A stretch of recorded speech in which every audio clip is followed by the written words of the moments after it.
شادی میں سلامی پر پابندی لگانا۔ ابو محمد صاحب ملتان سے پوچھتے ہیں، میں نے بیٹی کا نکاح اور رخصتی سادگی سے مسجد میں کرنی ہے۔ میں چاہتا ہوں کہ شادی کے موقع پر جو سلامی یا ہدیہ کی رسم ہے وہ پیشگی لینے سے معذرت کرنا چاہتا ہوں۔ کیا میرا یہ طرز عمل صحیح ہوگا یا نہیں؟ جبکہ لوگ کہتے ہیں کہ تحفہ دینا تو سنت ہے اور اس سے محبت بڑھتی ہے۔ جناب، یہ شادی کے موقع پر جو سلامیاں دی جا رہی ہیں یہ تحفہ تحائف نہیں ہے، یہ رشوت ہے، بلکہ رشوت بھی نہیں ہے، یہ قرض ہے۔ پہلے تو مجھے اس بات پہ یقین نہیں آتا تھا، پھر ہمیں عینی شاہدین نے بتایا کہ دولہا کا ولیمے کا سارا خرچہ سلامیوں میں نکل آتا ہے۔ وہ جتنا ولیمہ کیا نا اس کے سارے پیسے ریٹرن ہو جاتے ہیں۔ پھر دولہے کو بھی پتہ ہوتا ہے کہ میں جب اپنے دوست کی شادی میں جاؤں گا تو اس نے بھی سلامی دی تھی تو مجھے بھی سلامی دینی پڑے گی۔ تو قرض اسی کو تو کہتے ہیں جو قابل یعنی جس کی واپسی آپ پر لازم ہو۔ تو بعض دفعہ زبان سے انسان کہتا ہے کہ میں قرض دے رہا ہوں، میری شادی میں تم نے واپس لوٹانے ہیں، یا میری نہیں ہوئی تو میرے خاندان کی شادی کسی خاندان میں جب کسی کی شادی ہوگی تو آپ نے واپس لوٹانے ہیں۔ بعض دفعہ وہ زبان سے کہتا ہے، بعض دفعہ عرف بن چکا ہوتا ہے۔ تو المعروف کالمشروط، فقہا کہتے ہیں جس چیز کا عرف ہونا تو اس کو الگ سے بتانا ضروری نہیں ہے، وہ ایسے ہی ہے جیسے یہ پہلے سے طے شدہ ہے، تو یہ طے شدہ ہے۔ یہ اس کی مثال ایسے جیسے آپ دکان پہ جاتے ہیں نا، آپ دودھ والے سے 1 کلو دودھ لیتے ہیں تو آپ دودھ والے کو کیا جا کے کہتے ہیں؟ یہ تو نہیں کہتے کہ میں آپ سے 120 یا 130 جو بھی دودھ کے ریٹ مختلف جگہوں پہ ہیں 130 روپے میں 1 کلو دودھ خریدتا ہوں، اور وہ کہتا ہے میں 1 کلو دودھ 130 میں آپ کو میں بیچتا ہوں۔ ایسے زبان سے تھوڑی کہا جاتا ہے۔ خرید و فروخت کا کوئی شروع میں معاہدہ نہیں ہوتا۔ آپ دودھ والے کے پاس جا کے کہتے ہیں بھائی جان ذرا 1 کلو دودھ دے دو، وہ 1 کلو دودھ دے دیتا ہے، آپ اس کو پیسے پکڑا دیتے ہیں۔ اگر یوں ہو کہ آپ دکان پہ گئے، آپ نے کہا بھائی صاحب 1 کلو دودھ چاہیے، اس نے 1 کلو دودھ دیا اور آپ پتلی گلی سے نکل لیے وہاں سے، تو وہ پیچھے سے پکارے گا آپ کو، بھائی جان پیسے تو دو۔ اب آپ جواب میں کہیں پیسوں کی کوئی بات ہوئی تھی آپ سے؟ میں نے کہا تھا 1 کلو دودھ دے دو، آپ نے دے دیا، بات ختم ہو گئی۔ تو کیا وہ چھوڑے گا دودھ والا آپ کو؟ ظاہر ہے وہ کہے گا بھائی عرف یہی ہے کہ جب دودھ کی دکان پہ جا کے دودھ لیا جاتا ہے تو اس کا مطلب یہی ہوتا ہے کہ پیسوں سے دو۔ اس کو ہائی لائٹ کرنے کی، الگ سے ڈیفائن کرنے کی، بتانے کی ضرورت نہیں ہوتی، ایکسپلین کرنے کی ضرورت نہیں ہوتی، یہ تو طے شدہ ہے۔ وہ ہے نا، ہم لوگ بچپن میں مذاق کیا کرتے تھے تو ہمارے کوئی دوست ملتے تھے نا، ہم ان سے پوچھتے تھے اور بھائی کیا خیال ہے، چائے پیو گے؟ وہ کہتا تھا ہاں پیوں گا، تو ہم کہتے جاؤ ہوٹل سے جا کے پی لو، کس نے منع کیا؟ تو یہ تو ایک ظاہر ہے مزاح تھا، لیکن کیا ہے عرف کیا ہے؟ جب آپ کسی سے چائے کا پوچھتے ہیں تو مطلب یہ ہوتا ہے میرے خرچے پہ پیو گے کہ نہیں پیو گے۔ تو بہت سی چیزیں عرف متعین کرتا ہے، اور عرف میں یہی ہوتا ہے کہ وہ اب اس کو الگ سے بتانے کی ضرورت نہیں ہوتی۔ تو یہ دو شادیوں کے موقع پہ سلامی دی جا رہی ہے، چاہے وہ توپوں کی سلامی ہو یا پیسوں کی سلامی ہو، تو اس سلامی میں یہ بتایا تو نہیں جاتا کہ ہم یہ قرض دے رہے ہیں۔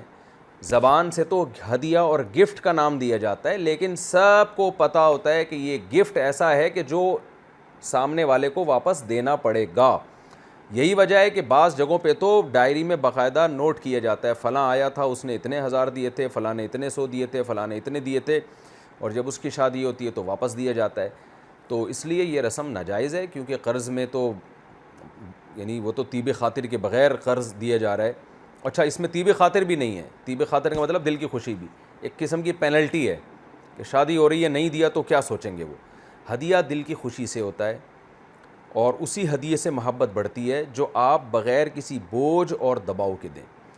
مجھے یاد ہے وہ ایک صاحب کا ہم نے واقعہ سنا کہ ان کے جب بچے کی ولادت ہوئی، وہ تھے بیچارے غریب آدمی، تو ایک ان کے دوست گئے ان سے ملنے کے لیے اور کہا کہ ماشاءاللہ آپ کے ہاں بچے کی ولادت ہوئی ہے، بڑی خوشی ہوئی۔ تو اس نے کہا مجھے تو خوشی نہیں ہوئی، آپ کو پتہ نہیں کس بات کی خوشی ہو رہی ہے۔ کیا ہو گیا بھائی، کیوں خوشی نہیں ہوئی؟ کہہ رہے ہیں یار وہ پہلے ہی اتنے بچے تھے، ایک اور ہو گیا، میں تو ٹینشن میں ہوں۔ خیر بات آئی گئی ہو گئی، وہ چلے گئے۔ تو لوگوں نے باپ سے پوچھا کہ یار تمہارے بچے کی ولادت ہوئی ہے، اس پہ تم کہہ رہے ہو خوشی نہیں ہوئی؟ کہہ رہے یار خوشی تو بہت ہوئی ہے، لیکن اگر جس کو بھی بولو نا ہاں بڑی خوشی ہوئی ہے تو فوراً مٹھائی کا مطالبہ کرتا ہے، اور درجنوں لوگوں کو مٹھائیاں کھلا کھلا کے میں آدھا ہو گیا ہوں۔ تو اب میں نے اس کا حیلہ یہ اختیار کیا ہے کہ میں یہ کہہ دیتا ہوں کہ مجھے خوشی نہیں ہوئی، اللہ سے معاملہ میں نے صحیح رکھا ہوا ہے، اللہ سے بولتا ہوں اللہ بہت خوشی ہوئی، لیکن ان لوگوں سے جان چھڑانے کے لیے۔ خیر مٹھائی تو ہلکی چیز ہے، لیکن جب یہ چیزیں بڑے پیمانے پر جاتی ہیں تو ایک واقعی عذاب بن جاتی ہیں، بوجھ بن جاتی ہیں، اور غریب آدمی کے لیے تو مٹھائی کے ڈبے بھی بوجھ ہی ہوتے ہیں بیچارے کے لیے۔ تو اس لیے ہنسی خوشی زندگی گزاریں، ہلکے رہیں، دوسروں کو بھی ہلکا رکھیں، تکلفات سے باہر نکلیں۔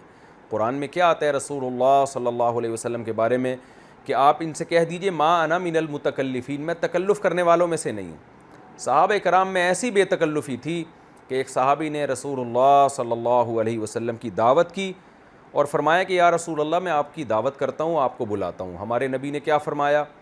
فرمایا میری زوجہ عائشہ کو بھی بلاؤ گے تو میں آؤں گا۔ تو ان صحابی نے کہا نہیں، اکیلے آپ کی دعوت ہے۔ دعوت کینسل ہو گئی۔ اب آپ دیکھیں صحابی کو پتا تھا بھئی میں 2 آدمیوں کو کھانا نہیں پکا سکتا، میری اتنی گنجائش نہیں ہے، اتنے وسائل نہیں ہیں۔ تو انہوں نے یہ نہیں کہ ادھر سے ادھار، ادھر سے ادھار، ادھر سے ایک مصیبت میں اپنے آپ کو ڈالا، دل صاف تھے، تکلف نہیں تھا، عرض کر دیا یا رسول اللہ نہیں، بس سب اکیلے آپ کی دعوت ہوگی۔ اور نبی نے بھی اپنی زوجہ سے محبت کا اظہار کر دیا، نہیں بھائی جب تک دونوں کے استطاعت نہیں ہوگی گویا ہم دعوت قبول نہیں کریں گے۔ پھر ان صحابی نے دوبارہ دعوت کی، پھر نبی نے یہی فرمایا عائشہ کو بھی بلاؤ، انہوں نے فرمایا نہیں گنجائش نہیں ہے۔ تیسری دفعہ دعوت کی تو آپ نے فرمایا عائشہ کو بھی بلاؤ، تو ان صحابی نے کہا ہاں اب دونوں آ جائیں۔ تو نبی کا اپنی زوجہ سے محبت کا اظہار بھی ہو گیا اور ان صحابی کی جیب پہ بوجھ بھی نہیں آیا، انہوں نے کہیں انتظام ہو گیا ہوگا، اللہ نے وسائل دے دیے ہوں گے ان کو، اور یہ واقعہ بھی اللہ ہمارے سامنے لانا چاہتے ہوں گے۔ تو ہمیں ان واقعات سے پتہ چلتا ہے کہ صحابہ کرام کے دور میں تکلف نہیں تھا، ہمارے اسلاف تکلفات سے پاک تھے۔